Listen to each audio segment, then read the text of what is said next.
so much for staying tuned. This is still the Breakfast Live show here on TV Africa.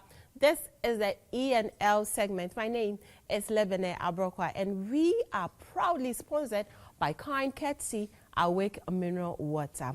This morning, I'm talking to Philip Boachi Dia Oyinka, popularly known as Nana Asaase, literary coach and a writer. He is a member. He's also a member of the National Folklore Board. Good morning. Good morning, Lebene. Impenin become penin sem. I'm afraid that one and sem. Inti abufra one to one and sem no become penin sem no ede. Well, who knows how runti a general penin for puno. I see. I see. I mean, I love what you do. How did it even start for you? How did the journey begin? Good morning to the world, everybody watching us. It's been 23 years doing this, writing, performing poetry. It's a train a child the way to go, and when he grows, he will not depart from it. So thank you to my parents, Mr. and Mrs. Oyinka, for introducing me to the world of books at a very early age. I see. So books at home, books in school.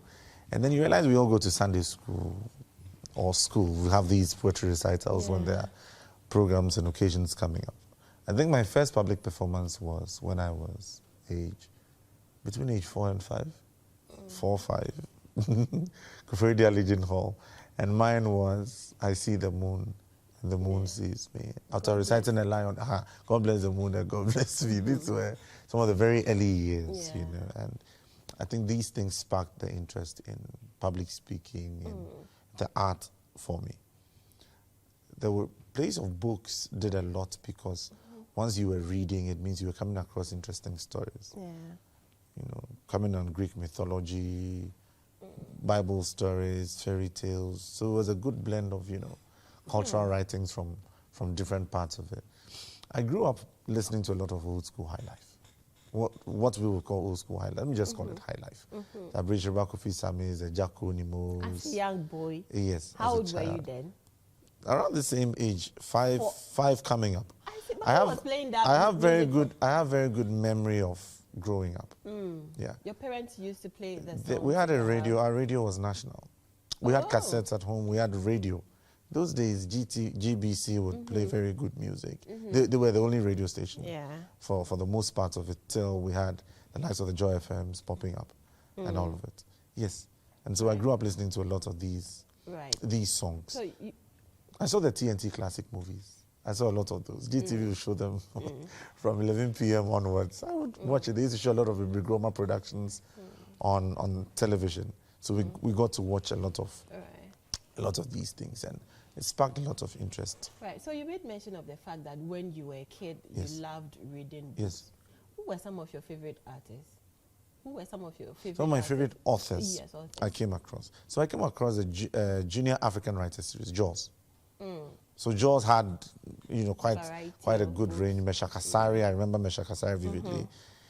How many others would I remember? So many of them, but I might not come into specifics, but I remember reading a lot of these stories. There were collections of stories as well, which necessarily did not have authors on them. I came across the Aesop's Fables. I came across stories like Beowulf. How old were you when you were with these big names you're mentioning? How old were you? I was just about 7, 8, going into 9.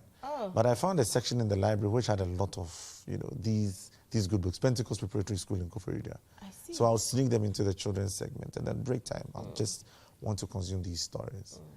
The Arabian Nights. So these things actually did a lot to my imagination. At 7 years? At 7 years. At 8 years. These things did a lot to my imagination. And then Mama Dokuno topped it out by the fireside for you. Right. What were you to expect? I see. Does writing come easy? It looks like very naturally. You're flawless. Very easy. When you're performing your poems and all of that. Does it come easy? Writing comes as easy as breathing does. I see. Take us through your process. The writing, the creative process. Yes. Do you sleep and dream about it, or probably you're singing or you're reading and then it comes around? Okay. I believe that consistency produces results. So it takes a lot of practice, and practice. When you have practiced long enough, your art becomes you, or your craft becomes you. You know what works, you know what doesn't work, you know what seems to work. And so depending on the type of writing you need to do, you know the kind of mood to switch into. But essentially, your triggers can be anything. I say that your immediate source of creative ideas are your senses and the things they interact with. Look at that general picture. Your senses, your immediate senses. Some call them 5. I call them about 6 or 7. And the things they interact with. So if it's a touch, what are the things you are able to touch? If I'm able to touch a table is something worth writing about. What am I able to smell? If I get a whiff of ice cream, then it's something good to write about. Yeah. If I get a whiff of kinky, is something I can write about. So all these things feed into your creative system. Now, you realize that when you need to create, you are delivering to a particular audience. So who are your audience? You should be able to define that, statistic. Who is my audience? Who am I writing this for? It could be everybody. Right. Once you know your audience, what language should I use? What language should I not use? It's important. What message do I want to carry across? What effect do I want it to have on my audience? What kind of response do I want to elicit from my audience? These are basic things you should go through before you attempt to write or speak to an audience. Right. And Asaase is still in the house, and he's actually going to do something for us with TV Africa, right? With TV Africa? Yes. How many seconds? Just give us a freestyle. How many seconds? I'm not. No, time it. Since you're putting me on the spot, let's make it work. Just do something beautiful for us. Many people, one journey. Many battles, yet one warrior who survived to tell it all. We are too many things which have been said. The junctions of earth and sea and sky. All of these placed on my shoulders, I who is younger than all these matters I mentioned. And so do not look at my face. When I am done with my steps and I have passed from your vision, remember my voice as it resounds. Listen to my breath, let it be the gushing of many waters, and you might have seen all of Africa. You do not need to make all the journeys I have made and take all the tortuous perils that I have been through. Sit in the comfort of your home, cross your legs, but above all, let your mind be open as you watch television Africa. Great! That's some beautiful performance right there. Now let's talk about the figures. The figures. Does it pay? Poetry pays. I see. So how much? Like any other thing that you put your hand to. And you dedicate. The Ghanaian statistic will be different than the Nigerian statistic, than the American statistic. If you're talking about poetry paying, it's not necessarily in current money as we count. But of course, it brings some form of remuneration to us. Right. I've done this full time for 10 years. Yeah. Poetry has been my biggest payer for the past 10 years.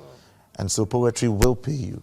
Right. But you see, whether it goes well or not depends on how you also manage what you're making from whatever employment, from whatever poetry gigs that you're playing. Do you get my point? I do. Let's talk about Nana Asaase and the 12 disciples. What is it about? Okay. Nana Asaase and the 12 disciples. I told you I've done this for the past 10 years full time, but 23 years in all. Yeah. So in marking my 10th, I have 2 events coming up. Right. 11th November, that's 11/11, and then 12 December. So 11/11 and 12/12. Right. Is it the first time we're doing this? No. Oh. Nana Asaase and Friends is a new program from Asaase Inscriptions, which is my literary coaching agency. Now, Nana Asaase and the 12 disciples, not and his 12 disciples. Oh, and I see. The 12 disciples. The 12 disciples. Good. So along this journey, I have met people. Poetry has given me family. Poetry has given me friends. And also I've selected 12 of them plus me, making 13. We are disciples of poetry. Jesus. And so, and the poetry now obey Jesus. No. So in this case, you are the Jesus. I am not. Nana Asaase and the 12, not his 12. Okay. They are not my 12 disciples. I see. All of us, the 13, are disciples of poetry. I see. And so we're here to show you the discipline that poetry has taught us, or the discipline we have learned from poetry. The beauty is each of these people has a different style of delivery.